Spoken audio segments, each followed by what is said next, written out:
Pure competition. It's the standard textbook description of markets, and it has several key features. There are lots of competitors. No single competitor has control of the game. Every competitor does pretty much the same thing, and there's no cost to entering or leaving the action. We're here at water polo practice to take a close look at pure, also called perfect, competition. But it's not the perfect abs we're talking about. It's something else in the water, chlorine. You see, the classic examples of pure competition are markets for commodities like agricultural goods, foreign exchange, and chemicals like chlorine. So everyone out of the pool, and let's review the basics of the purely competitive market for the chemical that purifies water. There are lots of sellers, in chlorine's case, lots of chemical companies. Every supplier's chlorine is pretty much the same, standardized, homogeneous product. It's a chemical element, after all. No chlorine maker exerts control over price. For suppliers, price under pure competition is a take-it-or-leave-it proposition. It's not all that hard for a supplier to enter the market or exit by closing up shop, mainly because it doesn't take a huge investment to start producing chlorine. And many economists would add, both buyers and sellers have full and equal, that is, symmetric information about the product they're trading, standard chlorine. Now, we have to admit, even the chlorine market is not an exact example of pure or perfect competition. But that's okay, says University of Texas professor Daniel Hamermesh. I always use the term perfect competition, which I think is a bit more felicitous because it implies something which we never get. But it's an assumption. It's like the frictionless pulley in high school physics. There's no frictionless pulley, okay, or gravityless this or that. These are assumptions we make in order to understand the world better, and for a lot of problems, they aren't so far wrong. According to economic theory, the future for a purely competitive firm is also something of an abstraction. Its revenue should only be able to cover the explicit costs of production, like paying workers and the rent, and the implicit costs, like the normal return on entrepreneurial time and capital. Thus, any firm can only be expected to earn a so-called normal profit. As we draw it, any supplier in the market is looking at a flat horizontal demand curve at equilibrium. That is, because the firm is such a small player in the market, it can't supply enough to affect total output and therefore can't affect price, up or down. So on the supply and demand graph, at equilibrium, every firm in a perfectly competitive market has to take the equilibrium price as a given. That's why in pure competition, firms are called price takers as opposed to price makers.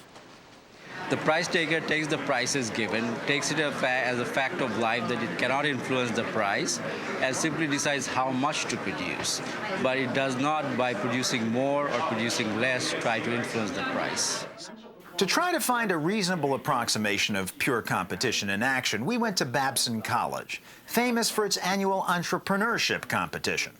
A $5,000 first prize goes to the student team with the best business plan for a new company. One plan, a new retail concept for history buffs, the History Shop. The History Shop essentially wants to create the ultimate experience for people interested in American and world history. Products like books and magazines, prints, videos, DVDs. Another team wants to make a medical device for weight loss. The benefits of this is a faster recovery, fewer complications, and less cost. An example. There's also a cheap new way to produce a chemical called ferrate, which, if it's cheap enough, can be used to purify water. And year two is when we actually will build our manufacturing facility. For that, we need $11 million. How, we wondered, would these entrepreneurs try to overcome the limitations of pure competition? How would MBA student Rezwan Sharif convince the judges, who play the role of investors, that he can compete in competitive markets like those for ferrate and chlorine and still deliver what he's promised, more than a normal profit? You know the saying, when something's too good to be true, it usually is. So here's my... That was my reaction when I first heard about it. I know. Well, Having read our economics textbook, we were skeptical too. How would you get profit out of something when, after all, equilibrium says that you're going to wind up having to price it and be a price taker, not a price maker? That's a great question. Well, we are looking in an industry where the prices are set. However, this is a new chemical. And for this chemical, the prices have not been set.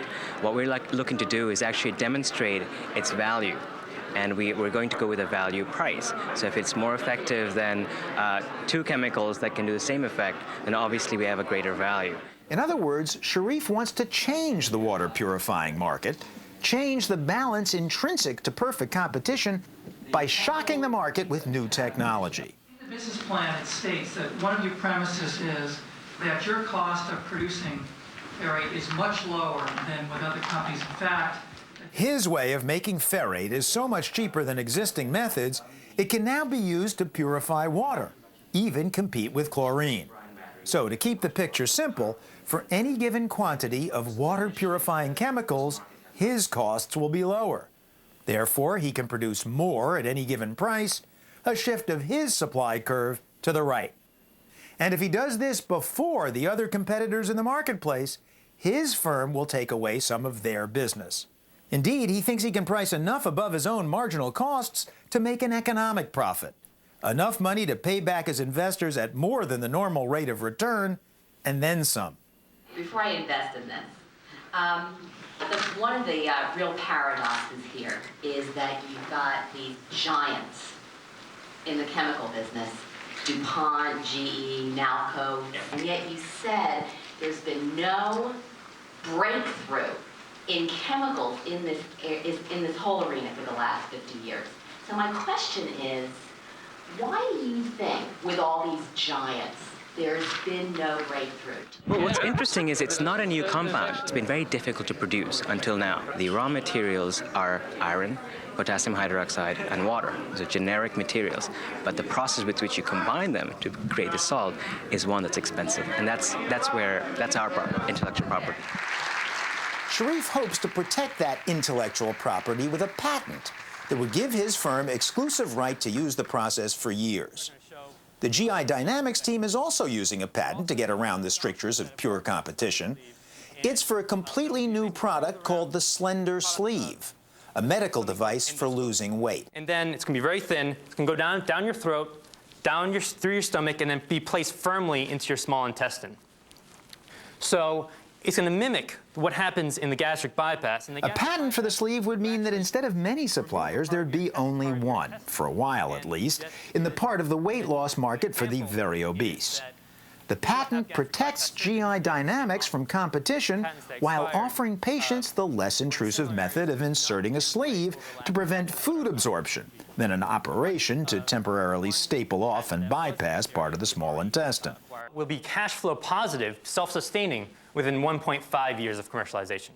Other teams are also building businesses around new concepts that don't yet exist in their markets. What is the critical factor for success, and what are the greatest risks?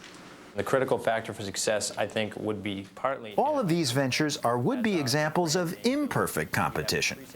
Wanting no competitors, if possible, they supply products which aren't standardized or homogeneous, betting they can be price makers. We're just trying to make sure. In fact, imperfect competition is the way the business world mostly works, with some exceptions like agriculture, financial markets, and generic chemicals like chlorine. So why use the model of pure or perfect competition at all? Because of its power in explaining the basics of most markets, says Professor Hamermesh.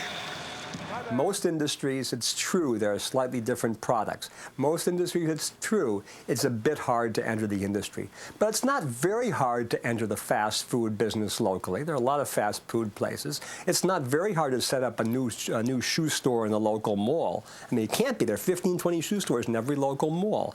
So when we talk about easy entry into a market, we're not too far wrong. When we talk about homogeneous product in a market, yeah, I mean, my wingtips are different from somebody else's loafers and somebody else's tennis shoes, but they aren't that different. Yes, it's a construct. It's completely artificial.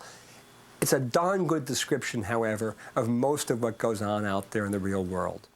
Thank you to everybody here at Babson for welcoming us here today. That, of course, is what the simplifications of economics are all about. But don't expect them to explain all of the particulars of the real world, or for that matter, all the reason the winners at Babson won. But we had to make some tough decisions. And the winner is... GI Dynamics, Guido Bookbinder.